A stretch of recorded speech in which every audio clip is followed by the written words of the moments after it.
मोदी सरकार ने जाति जनगणना करवाने का फैसला लिया है।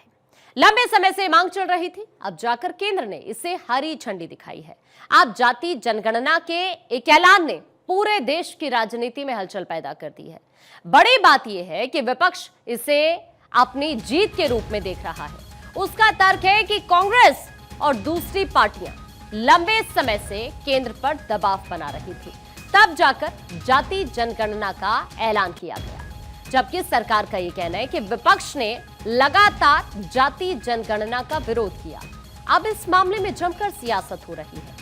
अब यहां पर सवाल यह उठता है कि जाति जनगणना का मतलब क्या है, इसकी आखिर जरूरत क्यों पड़ी। जातिगत जनगणना का सीधा मतलब होता है कि देश में किसी जाति के कितने लोग हैं, इसके स्पष्ट आंकड़े सामने रखे जाएं। देश में जातिगत जनगणना पहले भी हुई है, लेकिन तब ओबीसी को उसमें शामिल नहीं किया जाता था। ऐसे में बात जब भी जातिगत जनगणना की होती है, सबसे ज्यादा चर्चा इस बात की रहती है कि देश में ओबीसी वर्ग अब कितना ज्यादा बड़ा बन चुका है। आखिर इस समाज के कितने लोग देश में रह रहे हैं। इस बार भी जो जातिगत जनगणना करवाई जाएगी, सभी की नजर सिर्फ इस बात पर रहेगी कि ओबीसी कितने प्रतिशत है। आज आदरणीय प्रधानमंत्री की अध्यक्षता में जो राजनीतिक मामलों की कैबिनेट समिति ने जातीय गणना को देश की होने वाली जनगणना में शामिल करने का निर्णय लिया, और यह निर्णय बहुत ही ऐतिहासिक है। और हम आदरणीय प्रधानमंत्री नरेंद्र मोदी जी को धन्यवाद देना चाहते हैं कि उन्होंने यह साहसिक कदम उठाया। देखिए, देश के यशस्वी प्रधानमंत्री आदरणीय नरेंद्र मोदी जी को बिहार की जनता की ओर से बधाई देता हूं, धन्यवाद देता हूं। बिहार में लोकप्रिय मुख्यमंत्री नीतीश कुमार जी इस पर पहले से भी काम कर रहे हैं, लेकिन आज ऐतिहासिक दिन है इस देश में कि जो जातीय जनगणना का निर्णय भारत की सरकार ने लिया।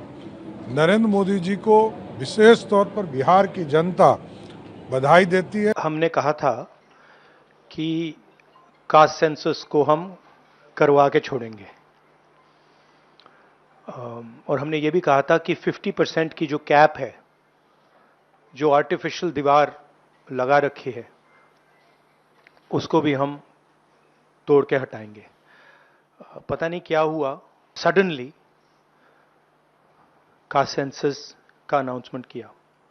हम इसको सपोर्ट करते हैं, पूरी तरह सपोर्ट करते हैं। ये बड़ा और ऐतिहासिक फैसला है जिसके लिए मैं अपनी तरफ से, मेरी पार्टी लोक जनशक्ति पार्टी रामविलास की तरफ से, मेरे प्रधानमंत्री आदरणीय नरेंद्र मोदी जी का हृदय से आभार प्रकट करता हूं। मेरे बिहार की 14 करोड़ जनता की तरफ से और समस्त देशवासियों की तरफ से मुझे लगता है आज एक लंबी जो हम लोगों की इच्छा थी, मांग थी, ख्वाहिश थी, आज हर उस देशवासी की इस ख्वाहिश को मेरे प्रधानमंत्री ने पूरा करने का कार्य किया। ये हम लोगों की 30 वर्ष पुरानी मांग रही है, और ये हमारे पुरखों की जीत है, समाजवादियों की जीत है, लालू जी की जीत है।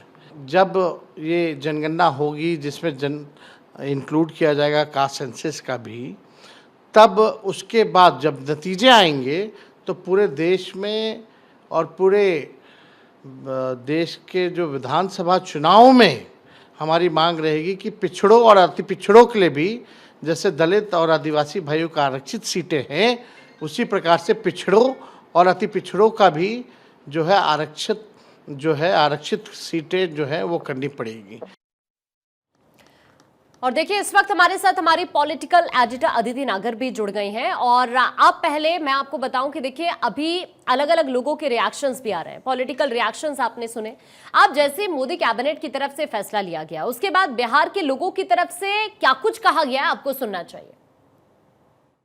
ये देश हित में ये बहुत अच्छा फैसला था कि आपको बहुजन समाज और दलित, वंचित और पिछड़े समाज में जो मूल 1931 के बाद जनगणना किसी 60 साल कांग्रेस किया कभी देखा कि जातीय जनगणना कराया, उसको दाब दाब करा। मोदी जी ने ये इसको कर ऐतिहासिक फैसला और तहे दिल से हम समर्थन करते हैं। ये जो जातिगत जनगणना हो रहा है, इसमें वास्तव में जो वंचित समुदाय है उन तक उनके वास्तविक लाभ को पहुंचाने में मदद मिलेगी और ये हो जाना चाहिए था। बहुत ही अच्छा काम किया है माननीय प्रधानमंत्री। भारतीय जनता पार्टी मूल्यों पे आधारित है।